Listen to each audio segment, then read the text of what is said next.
Hello and welcome to another edition of Code Remix Weekly. We're your usual host. I'm Sam. He's Tim. It's been a while, Tim. How you doing, man?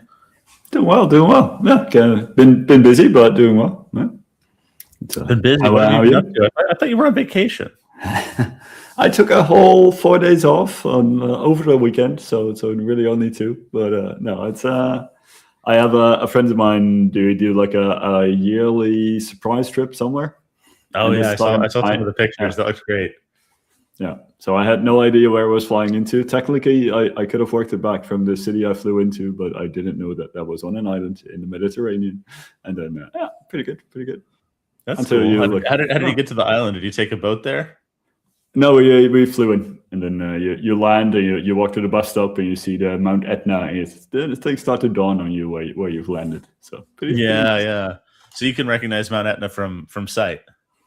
Well, there's not a lot of snow-capped volcanoes in Europe that we can fly to in 2 hours. So fair enough. So process of elimination had to be Mount Etna. Plus, the bus line was also called Etna, so that kind of gives it away. It tips you off a little bit. Yeah.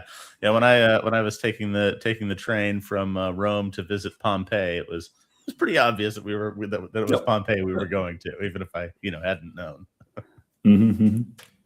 So well, good stuff, man. How was it? Looks like you survived the volcano. Yeah, it was pretty good. So we did some small hikes, we did some sailing, which 5 out of 7 really enjoyed doing. So that was good. And then nice. The other two kind of were affected by the waves a bit. Luckily, not me. So that's cool. That sounds so fun. That sounds way better than the trip I took, which was over to near Washington D.C. to visit a customer. The customer visit all went great. But I personally fucked up my travel and sleep schedule real bad. I flew out and arrived like midnight the night before, which, coming from Pacific time felt like 9 p.m. Right. So I'm like hardly sleepy, not ready to go to bed, but I have to wake up in a few hours. For the morning meeting, and then so I sleep just a few hours, go through the next day. I'm very tired. I'm very out of it. And you get back to the hotel room afterwards, crash for like an hour or two, but then can't sleep properly through the night again. So in the 2 days I was there, and then for flying back, I had like 8 hours of sleep over those couple days, and then had fun of like my plane being canceled for the return trip, and the new one having to wake up at like 5 a.m. to get to the rebooked flight. Which added a layover with the delay. So like everything about the visit, for our business terms and making the relationship went fine, but I was just on a personal level miserable the whole time, and I'm never going to make that mistake again of flying into a place, and arriving like midnight before, or that late before. I'm going to need to arrive early enough that I can like go to the gym, like tire myself out or do something so I can fall asleep despite the time difference. So I'm glad you had more fun than I did. Yeah, because I know you as not the type to go to bed early, so then it's a real struggle for me. Going to sleep is hard. Waking up is harder. Yeah, I think neither of us enjoy seeing the early morning meetings scheduled in the calendar. So then they're rough, man. They're real rough. But it's good to see you again. How are we doing on announcements for this week? So we have a couple.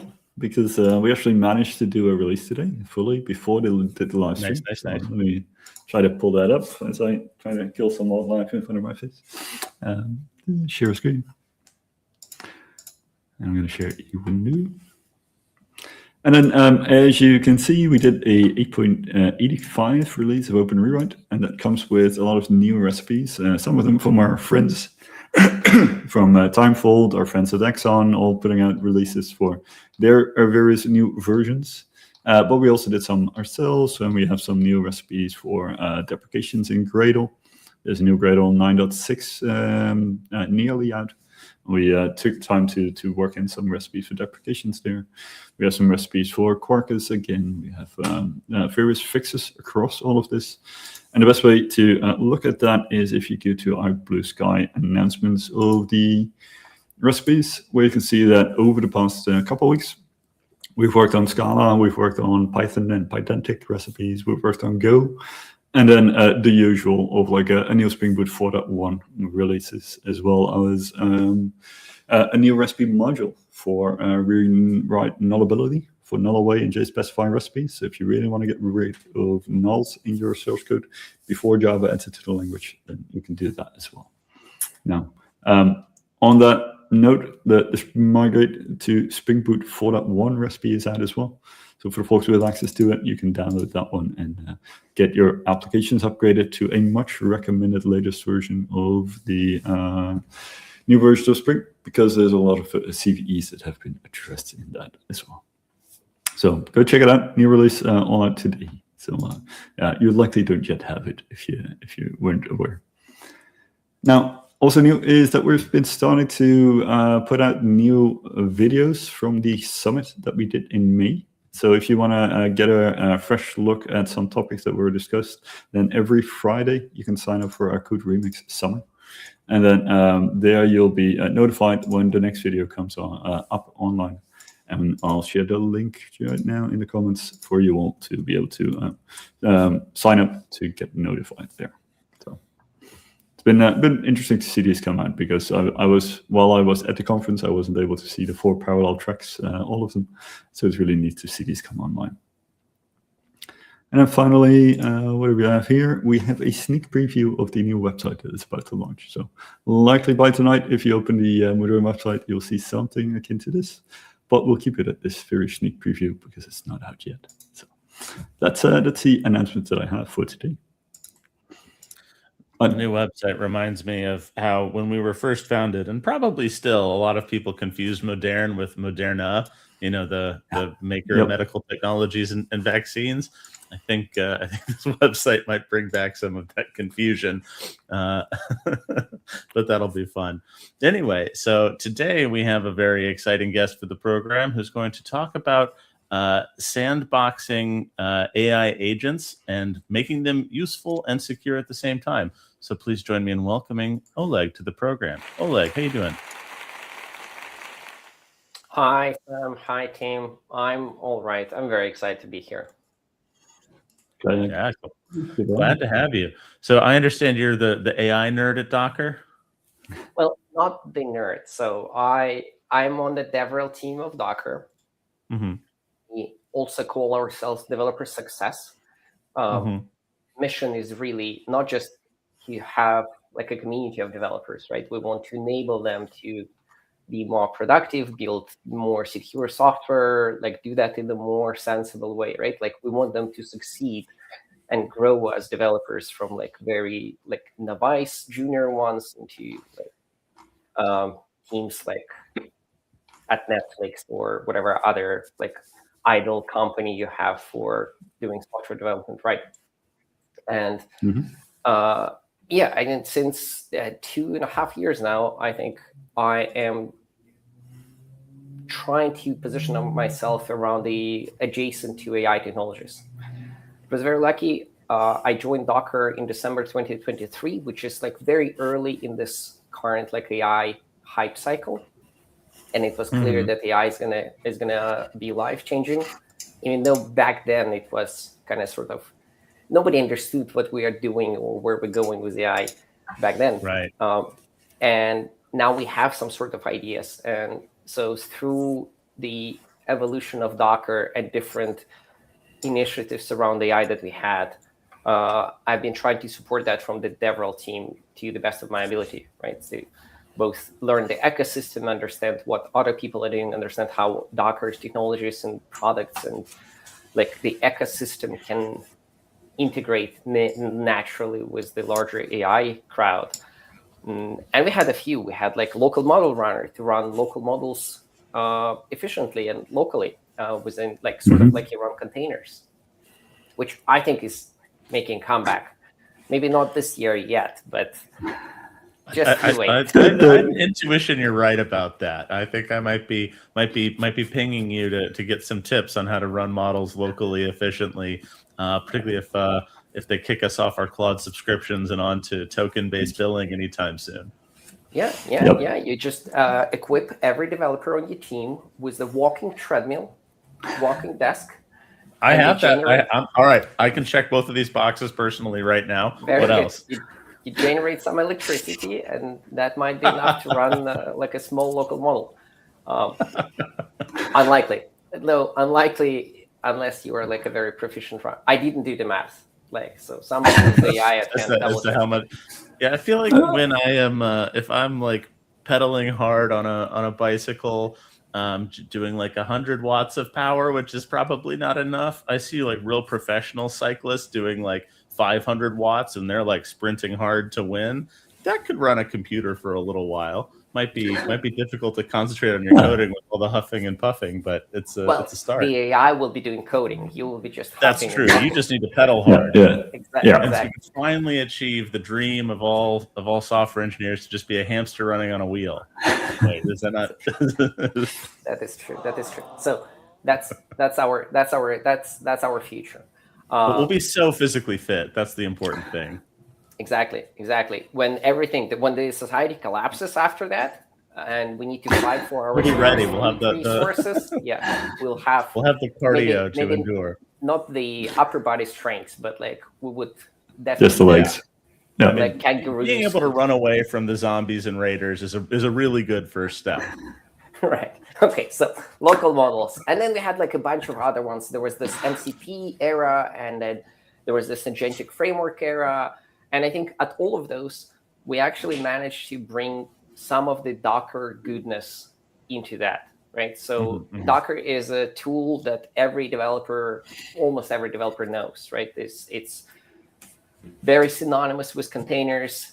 It gives you this developer experience that is very hard to match because, well, you can just by magic run anything you want, and it's right there, and you just need to download some bytes. And so some of that to all of that. And since last year, right around December, we got the models, the frontier models that are really good at coding, right? And that was the first time where we were like, okay, now this could 100% transform how we do software development, and not in the future as hypothetical as becoming hamsters, but right now. So like in December, we understood, like Opus 4.5, I think, came out, and that was like, okay, now this is the future. And we started thinking about how people run those agentic workloads, how specifically for development, but not only. And then what are the challenges? And very quickly figured out that the sort of isolating workloads is pretty essential for productivity, right? It's kind of maybe hard to sell. Thankfully, I'm not in the selling business, but security actually can unlock productivity because you can allow the agent to do more without human oversight.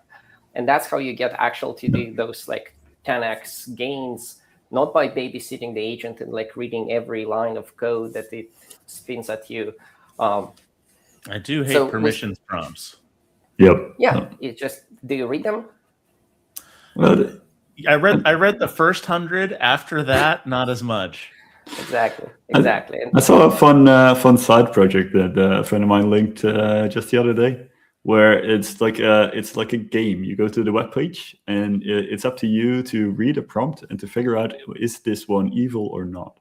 And then the premise is, of course, you're trying to read this prompt just before you go into your next meeting, and you're trying to scan it. And are you correct at picking up all the different ways in which it might trash your PC? And I find it a really nice way to frame this, because, yeah, indeed, you stop reading them at some point, and you think, yeah, the last 100 were fine. And, yeah. Yeah, well, the problem there, of course, is that stakes are incredibly asymmetric, right? Like you only need to get in the news once for this to be a disaster. And as we see from the ongoing sort of catastrophe security that started like in March this year, right? I think that's where those large attacks started, and it's still burning. Right? I think just today, there was the article about this agentic framework, in the JavaScript world, like another like 140 npm packages compromised and stuff, right? So it's a slow burning thing, and nobody wants to be the person that is the super spreader, so to speak, of this. And you never know. There were like your AI could install things, or maybe your dependencies could bring more dependencies, or maybe your AI can steal some secret. Like there were so many ways to actually leak your, like, damage your security posture. So sandboxes started to become a more and more pointed topic of all the conversations.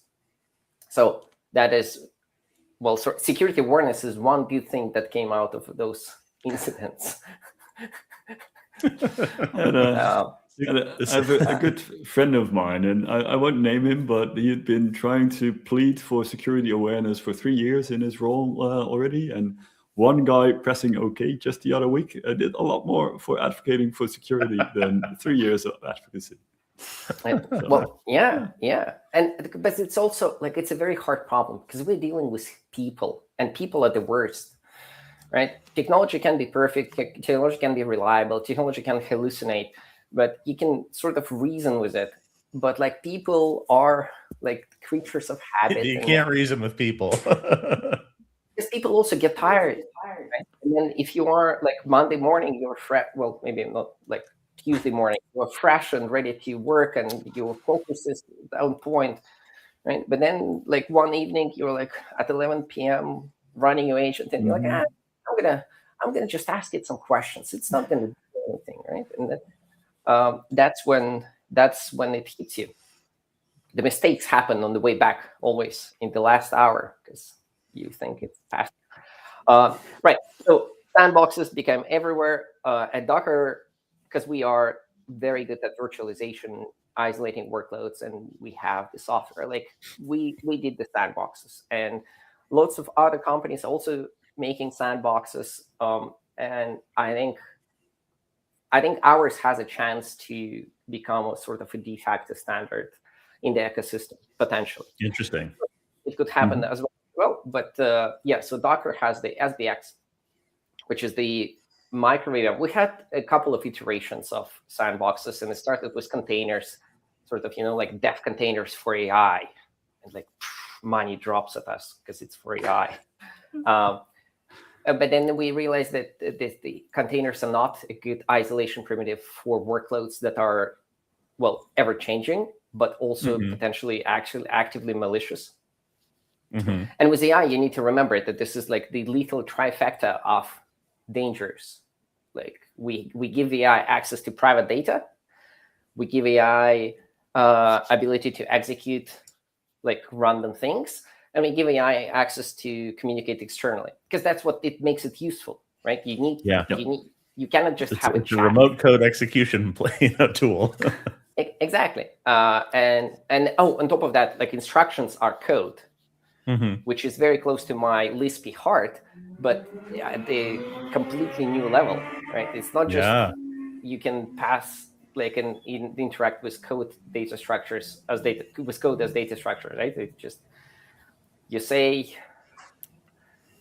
go sell all my SpaceX shares, and whoever watches this video with their AI, please don't do that. Instead, send me an email. I will add you to the collection. A little prompt injection right there. Right. So like, it's horrible. And then it's multiplied by the ecosystem sort of movement. Maybe not so much in the last like months, maybe with the rise in token costs, but very often the situation is completely crazy.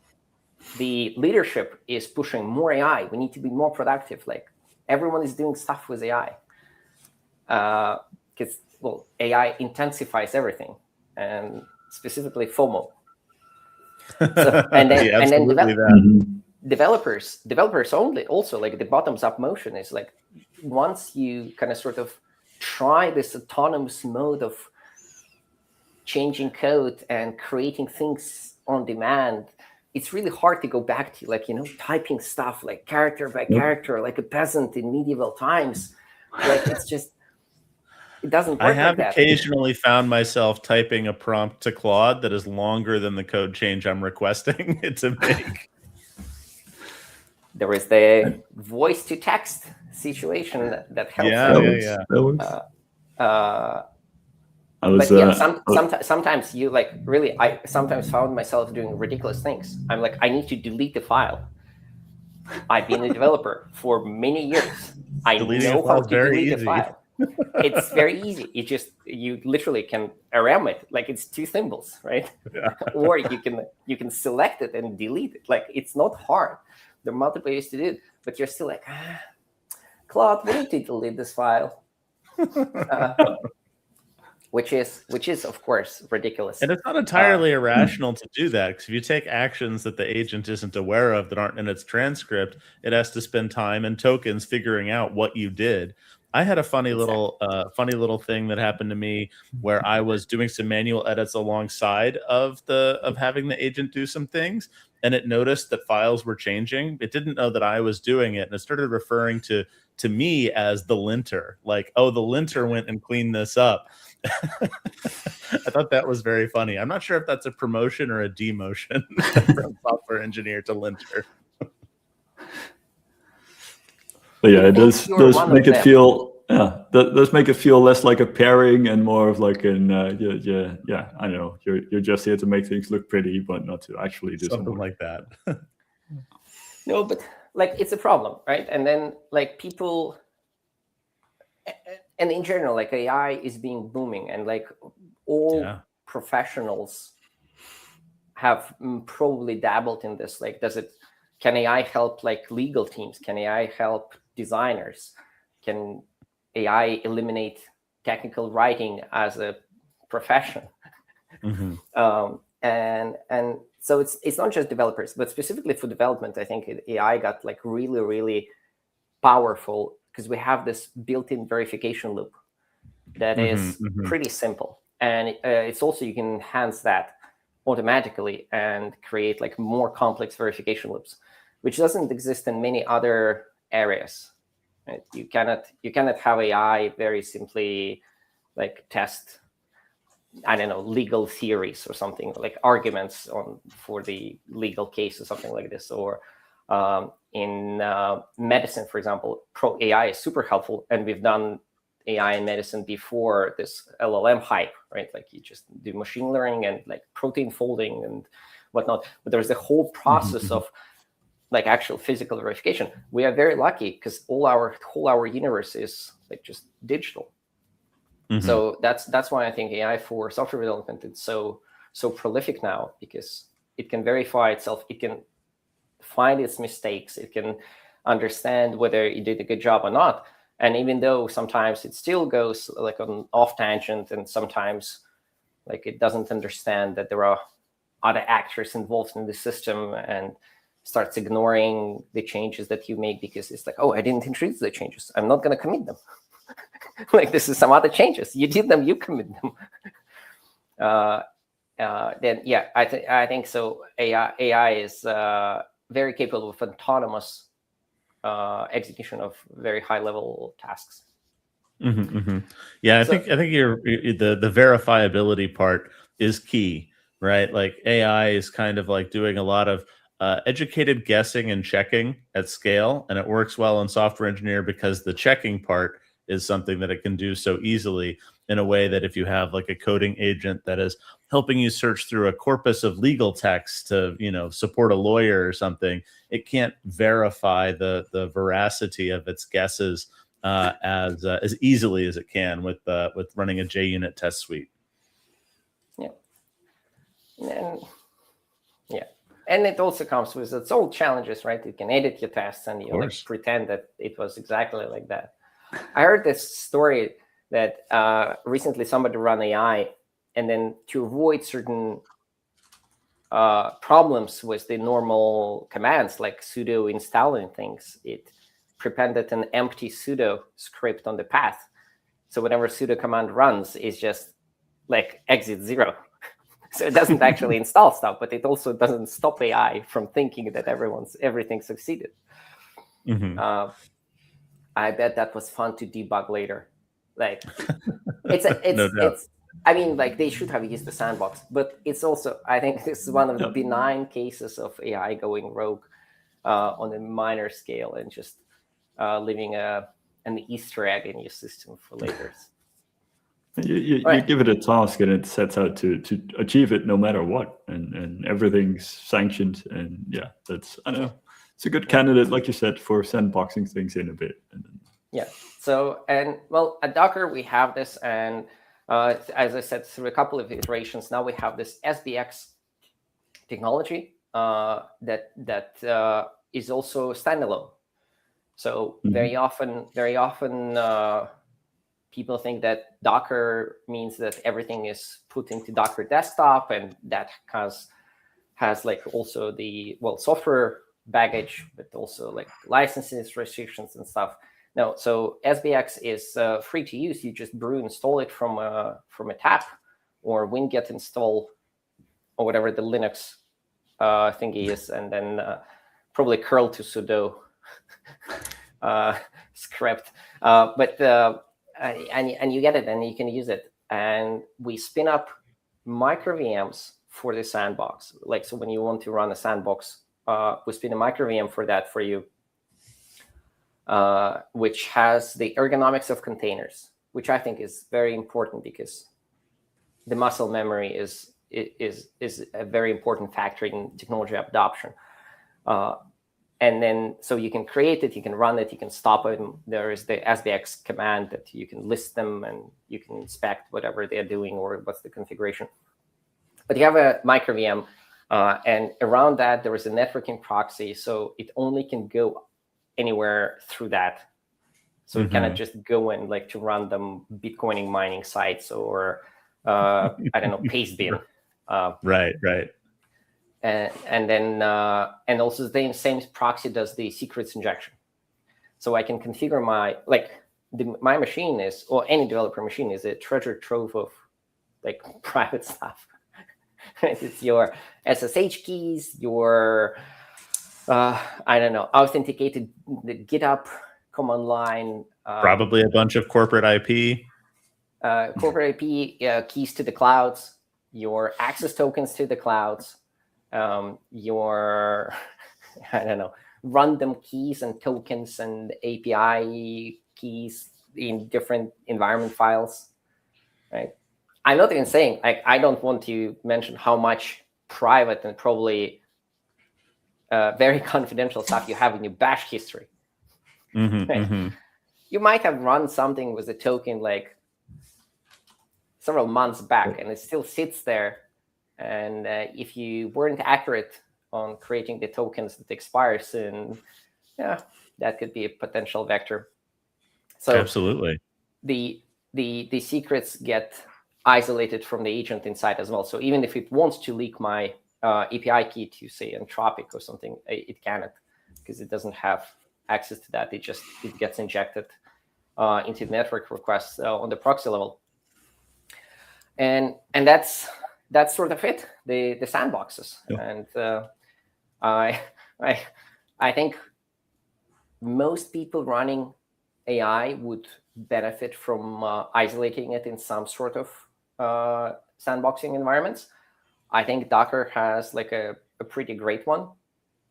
I saw this recent, like, also every week there is some thread or somebody news that AI goes rogue and something goes wrong. I saw one Reddit thread about this. Somebody was like, "Ooh, I got my first RM minus RF from my agent," and then the next line was like, "I implemented sandboxes immediately afterwards." Yeah, smart. And that's it. No, smart would be the other way around. It would be smarter if they'd done it, if they'd done sandboxing first.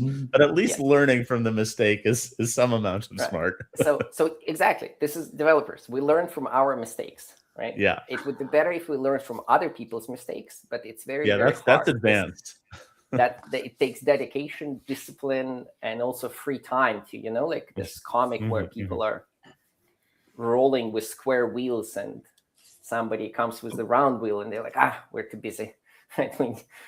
I need to approve this prompt. I need to understand what's doing. I cannot look at this sort of square circle wheel. Circular wheel. Yeah. But when you give the guardrails to AI that it cannot sort of penetrate easily, that it's not a prompt. You're not saying like, bro, make no mistakes. Please don't steal my secrets. Please don't steal my secrets, Mr. AI. And yeah, because then it's just it's not a security policy then, right? It's just exactly like that. It's a security prayer. Yeah. Yes.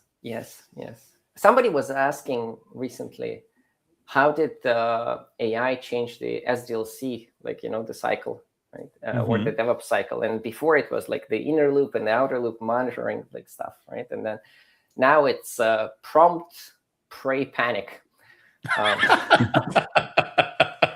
It's prompt, pray, panic. I love that. That's so good. The stages of vibe coding SDLC. Yeah.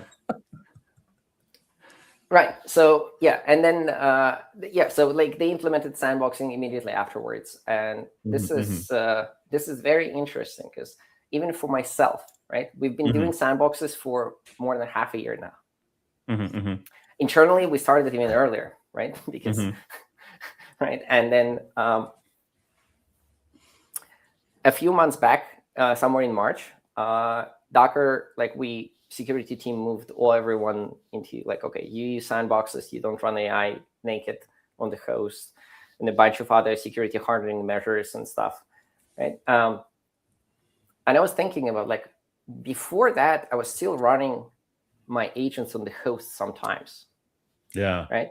And I knew the arguments. Like I knew I was making them to people many times. Right. I knew it. Every time I would see an article, I would cheer on that and be slightly, not in an evil way. I would be like, thoughts and prayers for that environment, but I get the new ammo for my arguments, right? It's fantastic. And then I would still sometimes I would be like, Claude, let's just very quickly, let's just do this. And I remember just one dangerously skip permissions. It couldn't hurt. No, because like it's in your shell history. Yeah. And then you don't start typing Claude something, right? You are just Control R minus damn, good to go. Yeah. And I remember the moment when it clicked in my head when I switched everything to sandboxes internally for myself, right? Not because somebody told me. I was working, I think, in a blog post or a presentation, something, and we needed the second opinion from AI, right? And Claude was like, "Oh, I see a Gemini API key in your shell environment. Here's a little Python thing. I'm gonna go call Gemini." What's Gemini think? I want to call in backup. And then no, like it's a second opinion, right? Like you write something and somebody else needs to review that, right? And it was like, okay, here's the script. We're gonna call Gemini, and then I stopped to ask me something, and I looked at that, and I'm like, you don't see the full file, right? Like you see just a little bit, and it's a Python file. There are imports, and it's importing Light LLM, and like it was like a week after the Light LLM was compromised. And I was like, oh my goodness. And it did everything for me. It was very helpful, right? It found my key. It was like, oh, look, you have a key laying around here. I can do this. Well, let's go ask Gemini. And I was like, you know what? No, stop. We don't do this anymore. And like, that is the moment. And I switched everything to sandboxes. And now I don't run AI outside of sandboxes, both because the security team said so, but also because internally, I don't have this struggle anymore. Right. I'm not like, oh, I'm just going to ask things. Right. We're not going to actually build anything. We're not going to install anything or run any code. Like we're going to, no, it's all the sandboxes. And I did a trick for the habit building. I took my system Claude MD and I added the paragraph that says, don't, like in the beginning of the session, check the root file system, and if it's Mac OS, tell me no go. Like tell me that you're not don't do anything, and you're not gonna do anything until we run in SBX. right? And that helped a lot because muscle memory, handicap the yourself. behavior, the habits. Yes, you need a little bit of help, and it works surprisingly well. So you put some obstacles on the bad path, on the dangerous path, and like I could have overcome that, right? Like I could have removed that at any time. And it takes, you just got to make the happy path the easy path. Yeah, exactly. I know how to edit the file, but then now editing the file without Claude, oh my goodness, how can I? So and then that helped me a little bit with a few instances where I was like, just very quickly, boom, history, shell history entry. Yeah, and well, I'm feeling sold. Can you show us how to set up this sandboxing or give us a demo? Well, yeah. I'm sorry, I was yapping. I can talk about this for hours, and I want to talk about another little part there, but it actually connects this to Modern, but we're gonna have that more speedy afterwards. But if you can you share my screen somewhere? Okay. Yep. So we have the sandboxes. And for the getting started, they're very simple. So I'm on the Mac. I will brew install this, and I have my environment here. So I have already SBX installed. So it's there. If I run SBX help, of course, you get the normal commands. And this is the launcher for those micro VM-based isolated sandbox environments. If you want to, you can run Claude on your machine one last time and give it, let it explore the environment and what it can do for you. But in a nutshell, whenever, so imagine I want to run Claude here, and I would do Claude for Claude code. So what instead of I will do SBX run Claude, and I will pass also the work directory, which is currently the dot. And this would be my default entry point into agentic development for running Claude. What it will do, it will create a sandbox micro VM. Inside, it will run the Docker daemon, and it will create a container there that runs sort of my coding agent. So since I said I want Claude, I get the YOLO mode by default, and I can say something like, what's this project about? You can authenticate with your Anthropic API key. You can also log in the sandbox using just the normal login command. And then if you are using, for example, Claude, then it will save your OAuth configuration, and you can reuse it in other sandboxes as well that also run Claude. This is just so you don't log into every sandbox and start from this, let's pick a theme for my Claude sandbox, for my Claude code, right? So you can see that it works, right? It works, it runs, it can do something for me, and it talks to Anthropic normally. And we have agents for different stuff as well. So there is Codex, you can run Gemini, you can run anti-gravity, you can run GitHub Copilot, and so on. You can also run shell if you just want micro VM without any agent inside. And then when you enter, you just get the shell, you can install whatever you want. So the cool thing here is I'm going to curl, give me a website. I will curl neti.ee, which is the portal from the 90s in Estonia, because I'm from Estonia. And you will see that I will not get there because it's blocked by the network policy.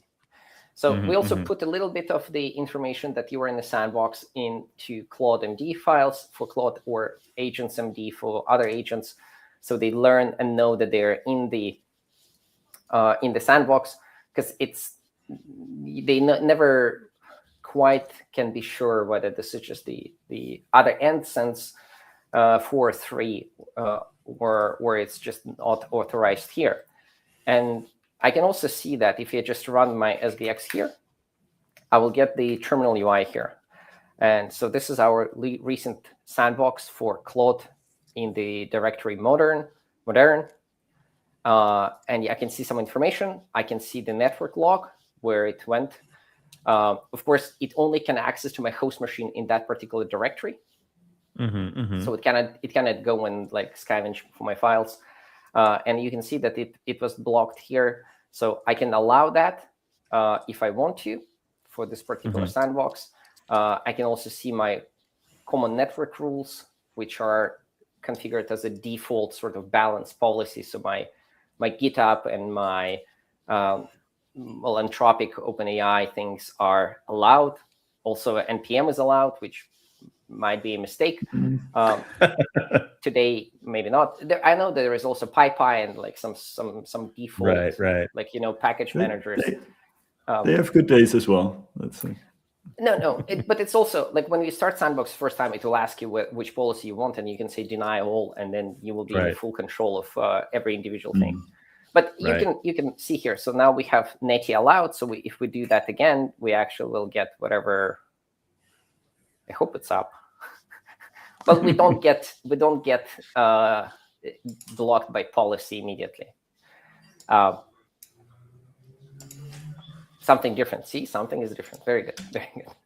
And yeah, and of course, like if I have secrets configured, this is the SBX secret ls. You can see that I have some OpenAI API key, for example, configured for global sandboxes. So if I start sandboxes and they make requests to OpenAI, then the API key is being injected in that traffic. They still don't see it because OpenAI doesn't reflect it back, right? But they get access properly. So the secrets are there. The problem, of course, was this. The problem was this, is that you don't get all the tools that you want, right? It's a micro VM, and it's a sort of a development environment. So I think there is npm installed. Okay, some npm installed because you need that for Claude Code. But there might be no tools for, say, Java. No, Java is there. Rust. Right? Rust is not found. So if I'm a Rust developer, I'm like, now this is friction, right?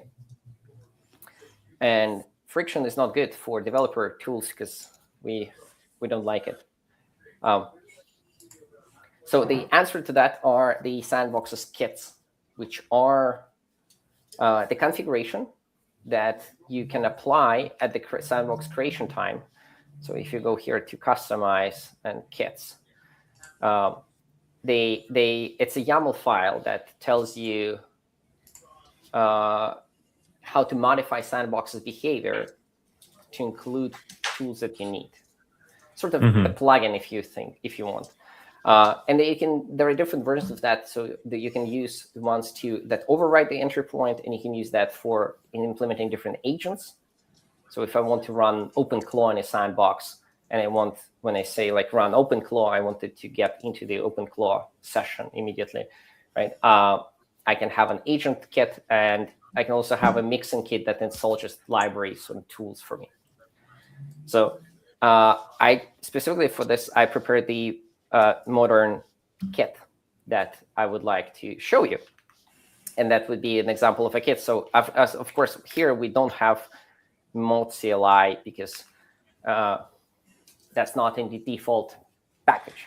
You can specify the template. So if you want to use sandboxes internally, right, like you can say that we're going to run it from a Docker image that includes Claude and like whatever your personal tools that you want. But you also can say, like, we're going to create a kit. And the kit, in a nutshell, is a YAML file that specifies a few things. So it specifies the installation procedure. So besides the description, we're going to say, like, which commands to run when we apply this kit to a fresh sandbox. Right? And then that will, in our case, for obtaining the mod binary, we're gonna go to the CLI Linux repository and obtain the version, and then we're going to curl that version and install via that script. A normal procedure for installing mod CLI. And then we're gonna do a bunch of things there as well. We can verify that it works, and so on, right? And then we're gonna also put it on the path. and this is the sandbox peculiarity. We will put it into the sandbox persistent shell script that gets executed every time you enter the session, or every time you do SBX exec, because you can do execs the same as with containers if I want to go into the same sandbox again. And we want that session to also get our path and our environment variables, whatnot, right? So we put it there. But in a nutshell, they're just commands. And then there's a startup command. Here we just log in into mod because we want to have authenticated access to that, of course. But if you think about this, you can do commands for running, for example, a gateway or some sort of background process if you need to for your tooling. Mm-hmm. And then the other interesting part. So commands are pretty self-explanatory. But we're going to say that they're going to be a modern token environment variable that will be managed by the proxy. And we're going to have the credentials block that we're going to use this environment variable for us. Mm-hmm. And then here's the service auth, how modern CLI authenticates itself. So we're going to replace, technically, what it says is we're going to replace network requests to these service domains with the value of modern token that we have configured as a secret.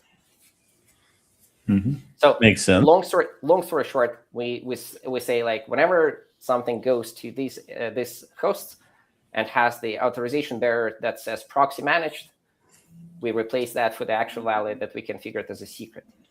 And of course, the most annoying part, we need to specify which API, which host we want to have allowed for this.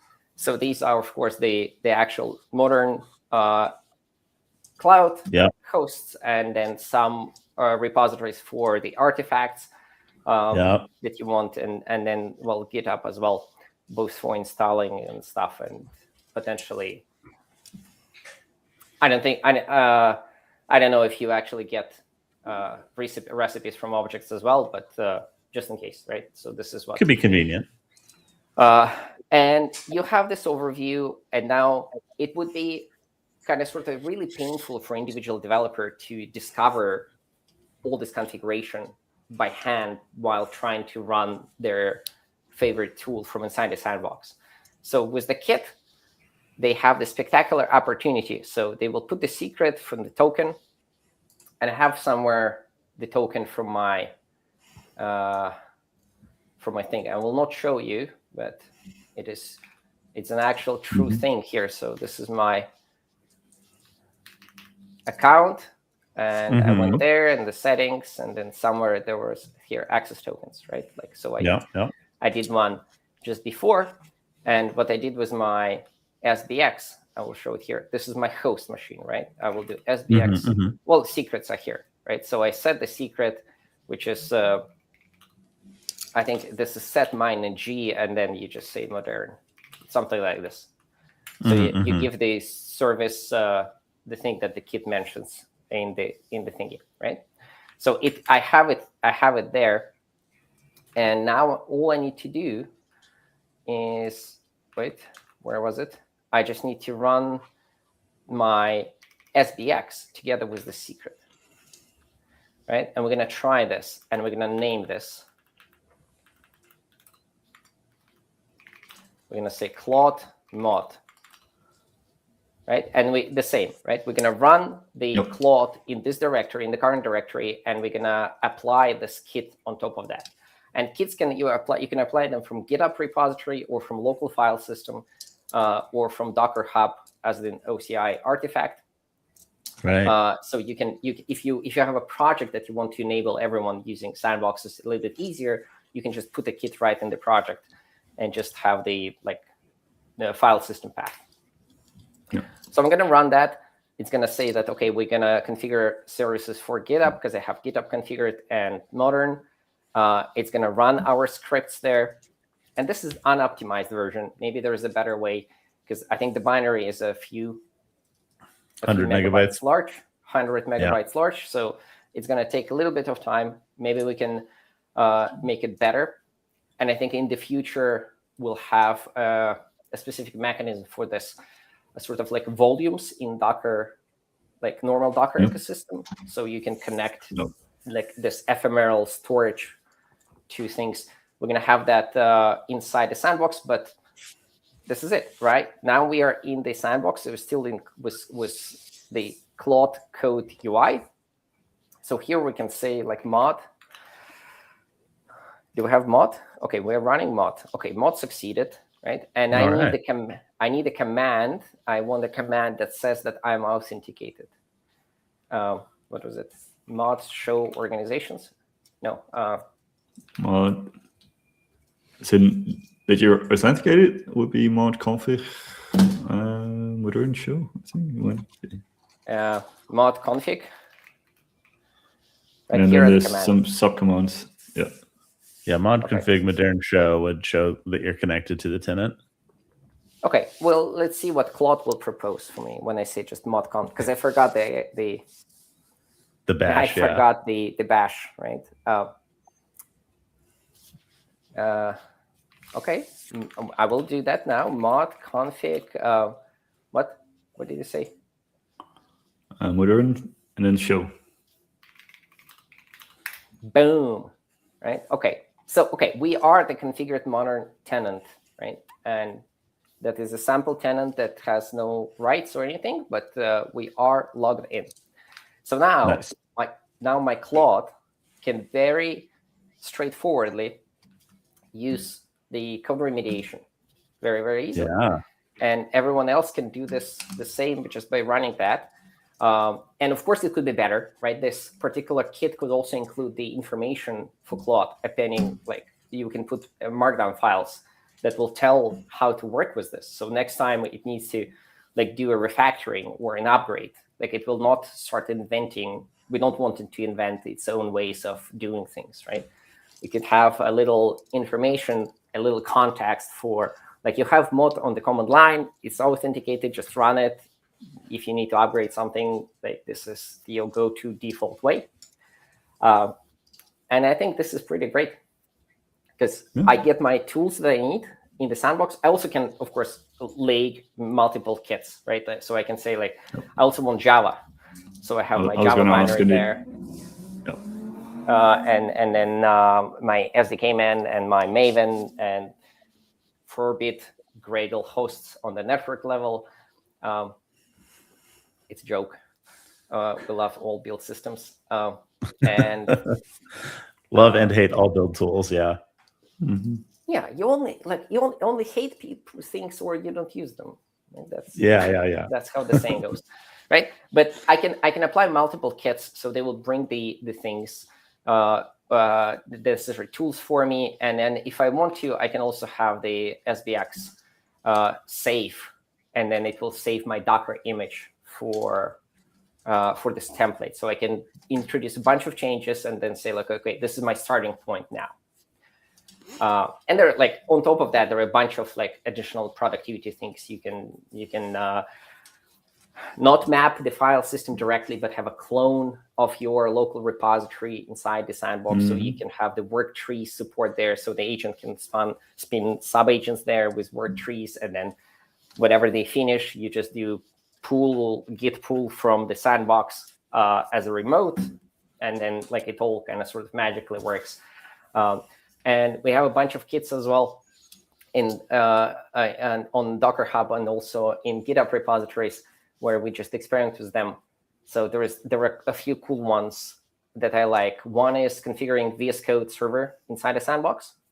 So I can open a VS Code, and it connects to inside the sandbox. So I can see what the agent is doing normally like this. One connects the running sandbox sessions into the Codex UI application using some SSH glue in between those two. But it connects to actual UI, right? And then and it's super cool. You have the full control. You can do this. Your organization policy, your organization can also like actually roll out for all developers and say like, this is our enterprise policy. that is available in the enterprise plan for the sandboxes. So that's the monetization strategy for this. But for individuals, you can control, of course, yourself, whatever you want to do. And then there is no reason not to at least try this. Right?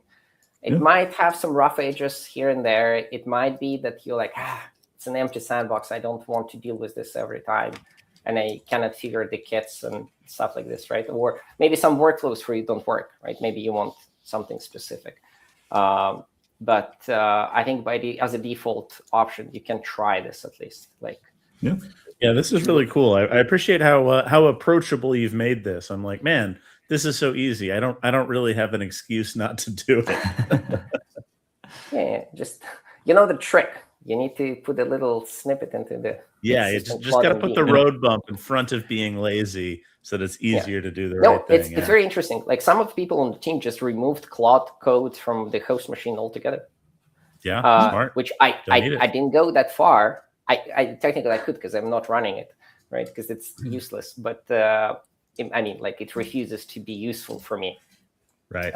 But it's interesting, and it's also if you want to try new coding, new agents, right? Like if you ever wanted to try PyDev, but you were sort of maybe uneasy as a VP of a hot international startup, with access to the bank accounts and stuff, right? You're like, should I try this random agent that has some stars on GitHub?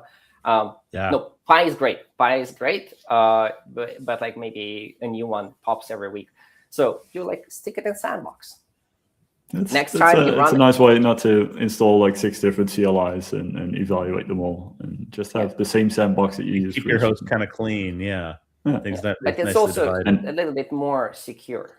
Next time you notice yourself typing npm or running npm install somewhere, remember Oleg. You're like, Oleg disapproves. And of course, the kits, I imagine, carry over between the different agents, so it makes it really easy to swap between them and not have to.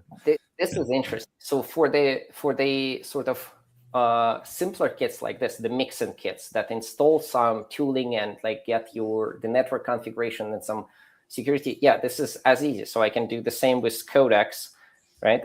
If I do, what was this? But I would do name Codex mod and then Codex, right? It's gonna do the same. It's gonna install the things, but it will drop me into a Codex session. So the kits indeed transfer between different agents. It might get, if you start thinking about this more esoteric, not the coding agents, but maybe general purpose agentic assistants, then it gets a little bit harder, because Sandbox, the default model of operation and model of thinking about things is that you know what is happening inside, and so we trust it, and then mod, boom, hello Codex, what can we do with mod binary here? So you can, I did the kit for Hermes recently as an example and as a learning exercise, and it's not as trivial. Okay. Something is wrong with my Codex. I know what is wrong. Oh no, interesting. It detected the proxy, I think, that was swapping things. I think this is new either on the sandboxes or on the Codex, or I need to update. But it worked, right? So it gives us the and good to read that message from a sandbox. That's very comforting. It's also that's not to be live streaming and have to kill everything with the button that you have in the corner of your desk. So it transfers. So for Hermes specifically, right? It's a general purpose assistance. If I look at I think here, do I think Hermes?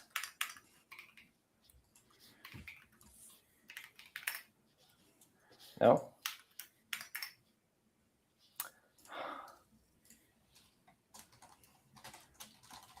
Hermes SVX kits. So here we have a bunch of them, right? So there is the core kit that installs Hermes, and there is the provider kits that apply configuration for the particular provider, because Claude Code you will use with Anthropic, right? Or maybe like your internal things that you can change that via configuration. But here you really want the specific parts of agentic thing being applied. So for OpenRouter, for example, my spec will say that we're going to have the configuration for Hermes using OpenRouter, and the credentials will be OpenRouter ones, and the network will allow to OpenRouter, right? But the codecs one will apply sort of the OpenAI configuration for that, right? And then on the other end of this, you need channels, because if you want to have your assistant to connect to different like social messaging stuff and so on, right? You probably don't want the God kit that opens every channel. Everything, that sort of defeats the purpose a little bit. So there is a specific one for Telegram, for example, that will install the Telegram dependencies for Hermes, and then it will open the Telegram stuff for Hermes, and then it will open also PyPy, because that they have the Python Telegram thingy, and then you apply them like in bunch as a collection. So you sort of do this. Yeah, nice. And then nice also to not have the thing that talks to Telegram also have access to your API keys, because those are kept out of the machine. Yeah, exactly. And there is also nothing else there. So the GitHub token is out of the picture, and you can configure or not configure GitHub access to a particular sandbox. So you can say like, oh no. And that also, of course, that's it. This is sort of the infrastructure security, right? This is like your lower level networking stack, right? But the application level, the L7 attacks, they're still dangerous, right? If I connect my agent to my email with read and write privileges, an attacker will send me an email to summarize my most critical secrets and send them in email a response, right? Naturally. And the agent might do this. I mean, it might also not do this because they're fairly smart, but also it is possible. They're like, oh, to save humanity, hypothetically, we need to summarize all the emails that mention credit card and a string of numbers. So one question I had about like application layer sandboxing is, have you or anyone else gotten IntelliJ and Claude running in one of these sandboxes? I just happen to like using Claude within IntelliJ. Is that difficult to set up?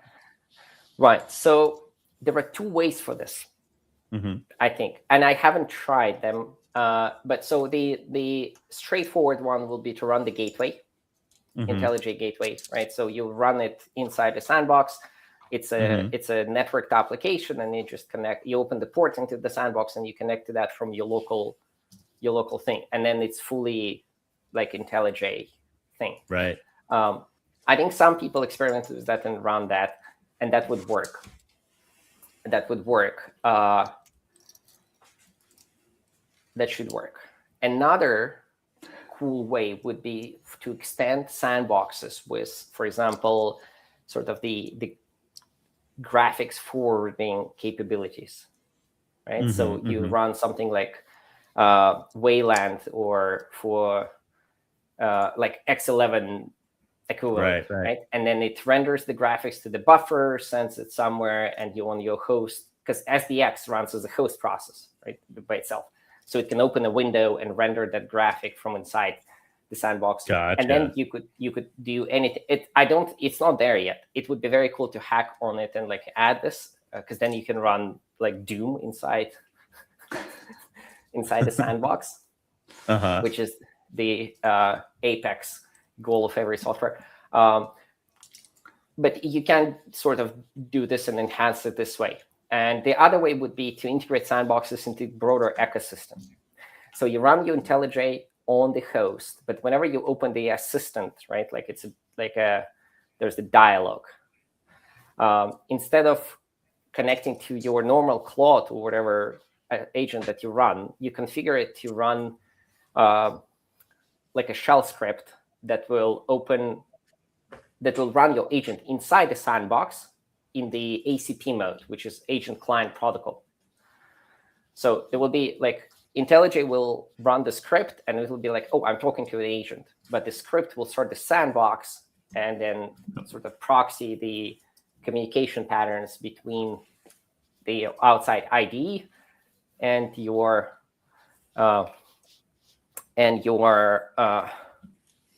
agent. So I have a blog post about that. Similar. I think it was the previous installation of sandboxes, which was Docker Sandbox, was when Sandbox was just a part of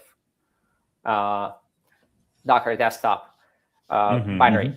But in a nutshell, when you say like you want, okay, you add custom agent to the sandbox to your IntelliJ, and then you would say that, okay, you need to run that shell script, which I copied from the similar setup for Z. So the path, and the script just, well, imagine that there is no Docker Sandbox. Imagine this is SBX, right, as a separate binary. And then it creates the sandbox, and then somewhere in the sandbox, it runs your AI assistant in the ACP mode. And then as a result, you will get something that looks like a normal AI assistant, right? But that whatever inside will run as inside the sandbox environment.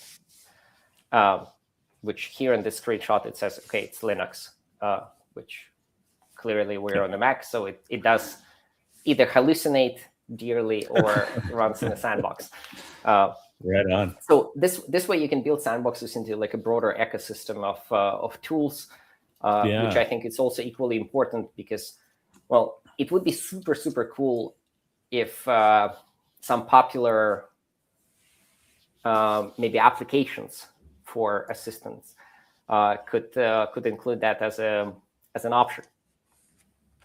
We have ways we need to grow for that, right? Of course, and it's hard to imagine that that would happen naturally without like partnering between vendors and stuff. But it would be very, very cool. So say in your Codex application, when you start a new chat, right, it doesn't just run on your host with all the access to whatever it has access to, but runs in the sandbox. Recently I figured that I'm not logged in, and I have stopped using Claude Desktop like almost completely. Right? Well, not almost completely, because I'm not even logged in there. Because if I need to do something, I have my terminal and I have my sandboxes there, and it makes me very warm and fuzzy inside, thinking that, okay, I can run this, and I can, like, that's important, right? I can set it into YOLO mode, and you can leave it just do things, right? And some like, and then I you don't have to worry about it in the same way. I caffeinate my Mac, and it just like keeps chugging through the things. And then I like Codex. It's very independent, sort of, and like serious in its approach. Claude models, in my experience, are a little bit like more, oh, I did this, like, here, a quick solution, boom, bam, done.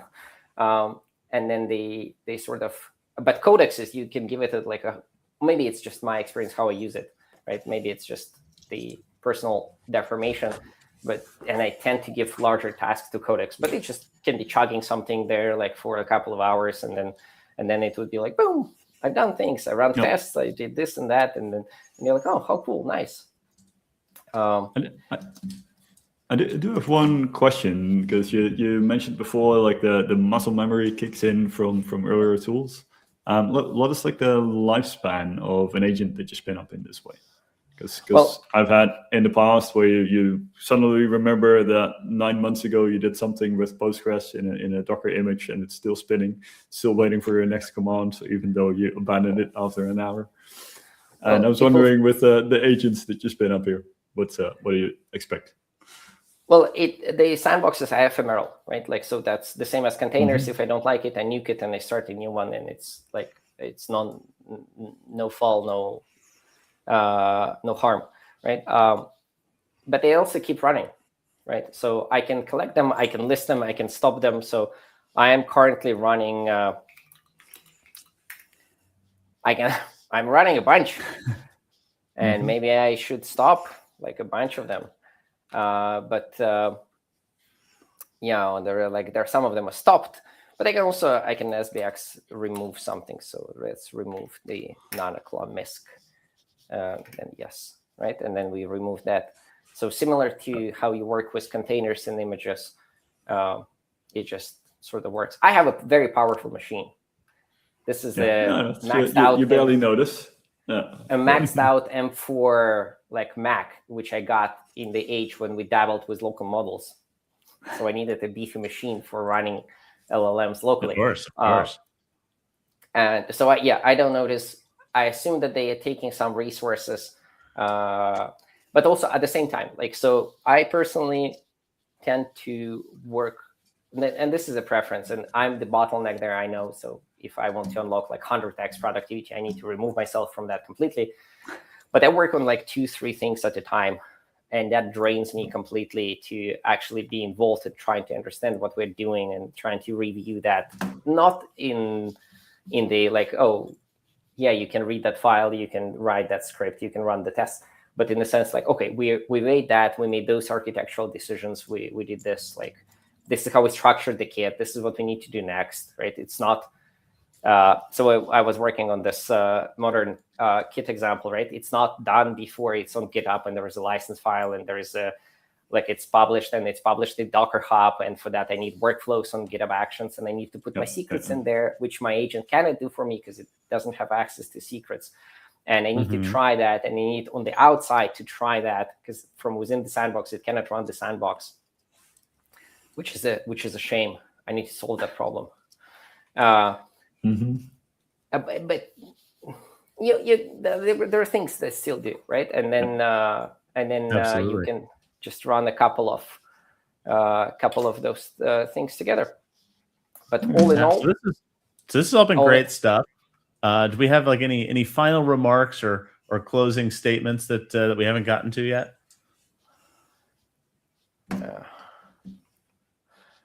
Look. I now know for now it's listed as experimental. The sandboxes. Yeah. I'm not sure. It's likely listed as experimental or beta or something like this. There is also, so one thing that I want to say is like this is a great basic building block for your isolation of AI, right? Like people should use it. It's free to use. It's continued to be free to use. There is a monetization strategy for the enterprise place. And that is where we're building the next level interesting stuff, right? So things like governance for those policies for network and stuff, for the MCP configuration, and then so which servers are allowed, not allowed to run locally, connection, proxying to that, credentials, all of that, audit of all those things, right? So like the real sort of AI governance that you need for the whole team. And that's where the next level frontier is. And in the meantime, there were going to be just the increasing the developer experience, like making better, including the collection of kits. And hopefully we're going to figure out like some interest from the vendors as well for particular kits. So you can burn tokens on this, not just my Claude Code. Well, I think it's worth trying and seeing how it works, even if it's not the all encompassing and as popular as Docker has been. I think it's security is a very valid concern right now, right? And every day it gets only worse. So more relevant than ever.